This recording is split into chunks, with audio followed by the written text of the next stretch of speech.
3, hit it!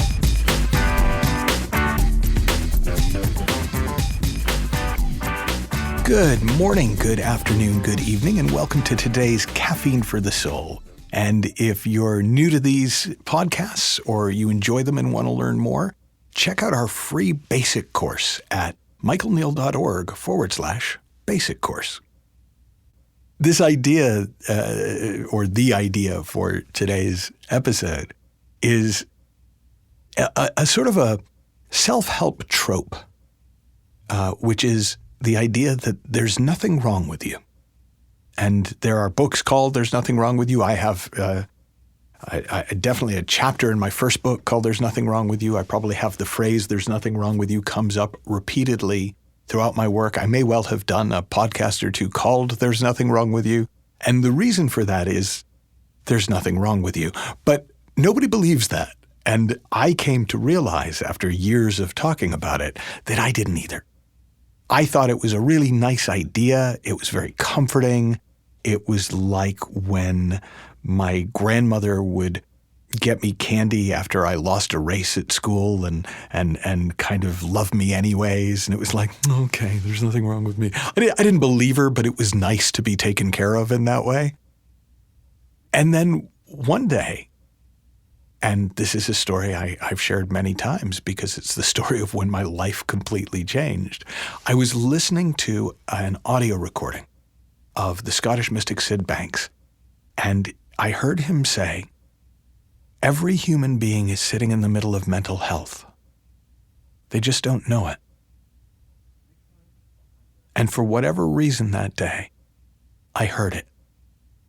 I heard the truth of it. I recognized the truth of it. The very first thought that I was conscious of after hearing it was, babies don't need therapy. Psychologically, there's nothing wrong with a baby. Now, there may physiologically be something, but psychologically, they work perfectly. And I know it's kind of insulting to say we're all just big babies, but in this sense, being a big baby means there's still nothing psychologically wrong with you. It's just that you may well, somewhere along the way, because nobody really teaches us how the mind actually works, we've probably picked up some unhelpful habits of thought. Some unhelpful ways of thinking about things and of thinking about ourselves and of thinking about our lives that make it look like everything is very problematic. And since the common element in all these problematic things is us, there must be something wrong with us. And in fact, there are whole traditions who tell us that not only is there nothing wrong with us, there was even when we were babies because, original sin. So it's easy to understand why we would think there's something wrong with us. But the psychologist Erich Fromm wrote in the 1950s that millions share the same pathology does not make them sane. And I would say that millions and maybe even billions of people all think there's something wrong with them. Doesn't mean it's true. Now, what is true in my experience is most people think there's something wrong with them. They've explained why things don't work the way they think they should work, why they feel ways they think they shouldn't feel as being proof that there's something wrong with them. But that isn't proof of that. It's an indication that they haven't yet learned how to make use of the mind. So, a really simple example. If you spend your life feeling trapped in a room, and you try the door and you try the door and you try the door, and you're just absolutely convinced the door is broken. And then one day someone comes along and says, have you tried pushing instead of pulling? And you're like, what do you mean? And he said, well, I notice you keep pulling the door. Have you tried pushing it? And he goes, no, why would I do that? And they go, well, just try it. And you push the door and the door opens. And you realize there was nothing wrong with the door. You just thought there was because you didn't understand how it worked. So another way of saying that would be, well, the one thing wrong with the door is that you think there's something wrong with the door. So you stop trying to learn how it actually works. And I would say the same thing about human beings. The one thing that's wrong with you, the one thing that's wrong with human beings is that we think there's something wrong with us. We interpret our inability to do certain things, or the fact that we repeatedly do certain things that we wish we didn't do and feel things we wish we didn't feel, as proof of brokenness, and not as indicative of something we haven't yet seen or haven't yet learned about how the mind works, about how we work, about how life works. Now, it turns out to be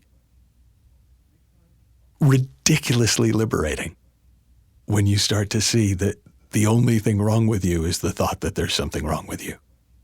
And what I wanted to share, and I'm sure you will have all your own sort of insights and ideas just playing with the idea, but what I want to share is one of the big things that I noticed when I saw that even though I had been depressed for many, many years, had been suicidally depressed for many, many years, there wasn't anything wrong with me.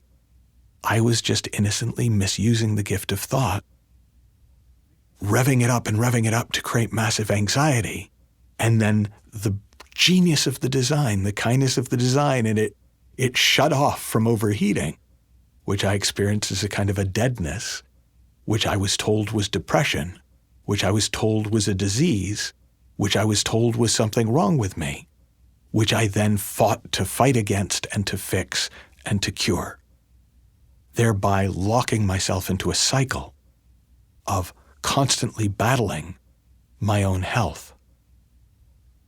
Sort of like if you've ever been told that sometimes you just kind of gotta vomit it out or let the fever run its course because it's burning off the toxins. And if you fight it and don't let the symptoms out, the toxins stay in the system. In the same way, if we don't let the steam out of our heads from time to time, the system very, very safely shuts itself down.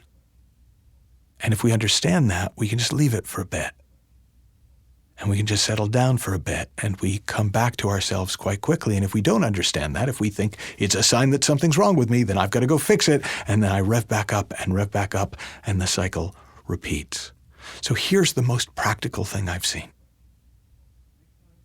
It used to look to me like any time something was wrong, it was indicative that something wrong was wrong with me. It was evidence. More evidence, the next chapter in the story of what's wrong with Michael Neill. And so I would look for changing myself, working on myself, improving myself, fixing myself. But when it no longer looked like there was anything wrong with me other than the thought that there was something wrong with me from time to time, I realized I didn't have to fix what wasn't broken. And I could put that same energy, that same creativity, that same time and attention into problem solving.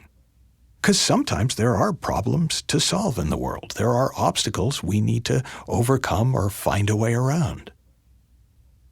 But if our energy is focused on the outcome, the obstacle, the problem, the solution, we wind up with solutions to the problem.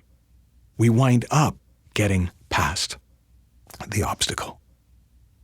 When we make it about us, we can spend our entire lives trying to fix what was never broken without ever moving forward in our lives or in the world. So I encourage you to just spend some time this week living with the idea that the only thing wrong with you is that sometimes you think there's something wrong with you. And that if you're struggling with something in your life, you're much better off just looking to address it than trying to fix yourself by making it about you. Have fun, learn heaps, happy exploring. and I'll talk with you soon.